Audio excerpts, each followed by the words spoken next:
जंगल में मुन्नी चिड़िया अपने घर में अपने दो छोटे बच्चों को खाना खिला रही थी। तभी उसने ठक ठक की आवाज़ सुनी। उसने बाहर आकर देखा तो राजू कबूतर अपना नया घर सजा रहा था।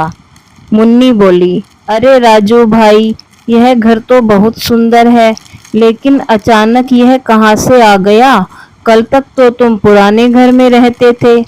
राजू बोला, बस कुछ नया करो तो ये आ जाते हैं नजर लगाने। खबरदार जो मेरे घर को नजर लगाई। यह नया प्लास्टिक का घर मैंने शहर से मंगवाया है। इस पर पानी का कोई असर नहीं होता। बरसात में तुम्हारे घर में पानी टपकता है। अब तुम परेशान रहो, मैं तो मजे से घर में बैठकर बारिश का मजा लूंगा।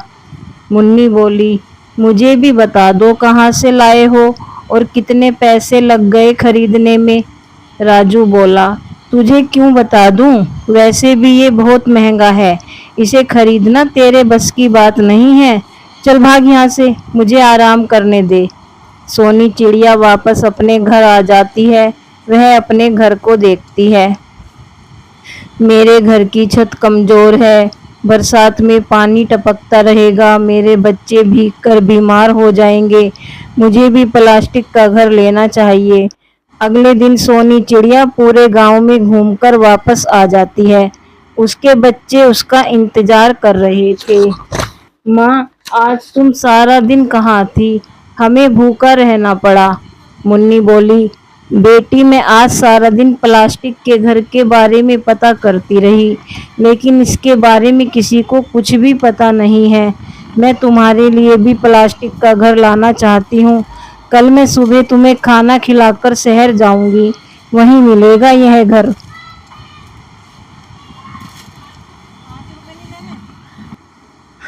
अगले दिन मुन्नी चिड़िया शहर पहुंच जाती है।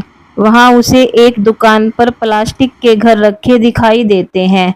मुन्नी बोली, अरे गोलू भाई, मुझे यह घर खरीदना है। गोलू बोला, बहन, यह घर 500 रुपए का है। मुन्नी बोली, इतना महंगा? मेरे पास तो इतने पैसे नहीं हैं। क्या राजू कबूतर यहीं से घर खरीद कर ले गया था? गोलू बोला, उस बदमाश का नाम मत लो बहन। वह 200 रुपये देकर घर ले गया और कहने लगा कल 300 रुपये दे जाएगा, लेकिन आज तक नहीं आया। मुन्नी बोली, भैया वे बहुत घमंडी है, सीधे रास्ते से पैसे नहीं देगा। मेरे पास एक उपाय है, उससे तुम्हारे पैसे निकल आएंगे। गोलू बोला, हाँ हाँ बताओ, मुझे क्या करना होगा? मुन्नी बोली, वह तो मैं बता दूंगी, लेकिन बदले में तुम्हें मेरी मदद करनी होगी। मेरे पास 300 रुपये हैं। यह घर मुझे दे दो।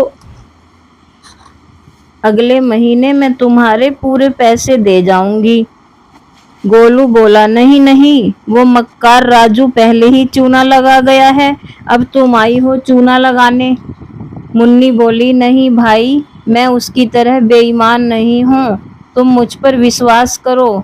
मुझे यह घर दे दो, कल ही राजू कबूतर तुम्हारे पूरे पैसे दे देगा और अगले महीने मैं तुम्हारे पूरे पैसे चुका दूंगी। गोलू तोता उसे घर दे देता है। अगले दिन राजू कबूतर सुबह उठकर बाहर आता है। वह मुन्नी चिड़िया का नया घर देखकर हैरान हो जाता है। राजू बोला, अरे मुन्नी बहन, यह घर क्या तुम शहर से लाई हो? मुन्नी बोली, नहीं भैया, मैं कहाँ शहर का रास्ता जानती हूँ। यहीं एक घर बेचने वाला आया था, उसी से 1000 में खरीद लिया। अब तो गांव के सभी पक्षी ऐसा ही घर खरीदना चाहते हैं, लेकिन वह घर बेचने वाला आया ही नहीं। यह सुनकर राजू सोच में पड़ जाता है। राजू बोला, अगर मैं शहर से 500 का घर खरीदकर जंगल में 1000 रुपए में बेचूं तो मुझे 500 रुपए बच जाएंगे। यह सोचकर वह गोलू की दुकान पर पहुंच जाता है। गोलू बोला, अरे बेईमान, तू तो कल पैसे देने वाला था, आज इतने दिन बाद आया है। राजू बोला, अरे गोलू भाई, नाराज क्यों होते हो? यह लो बाकी के 300 रुपए और यह 500 रुपए अलग से। मुझे एक घर और दे दो, मैंने नया बिजनेस शुरू किया है। मैं तुमसे घर ले जाकर जंगल में बेचूंगा, तुम्हें भी फायदा होगा और मुझे भी। गोलू बोला, ठीक है, एक बार घर बेचने पर मैं उसे वापस नहीं लूंगा। राजू कबूतर घर लेकर चला जाता है। गोलू, लगता है पैसे निकालने का जो उपाय मुन्नी बहन ने बताया था वह काम कर गया।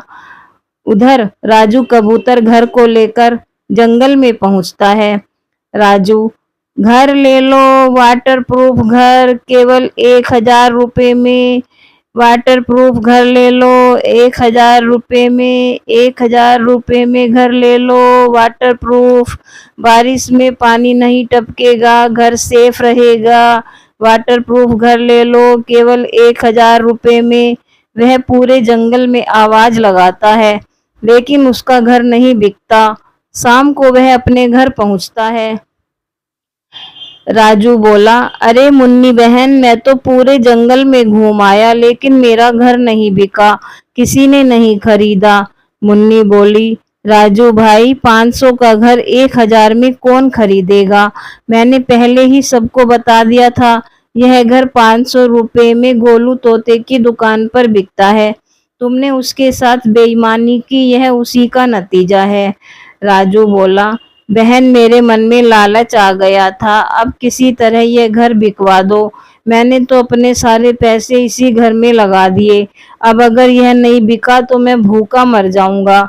मुन्नी बोली, ठीक है, 500 रुपए में यह घर कालू कोए को दे दो, मैंने उससे पहले ही बात कर ली है। राजू कबूतर सुधर जाता है। मुन्नी चिड़िया अगले महीने गोलू तोते के पैसे चुका देती है। इस कहानी से हमें यही शिक्षा मिलती है कि हमें कभी भी लालच नहीं करना चाहिए।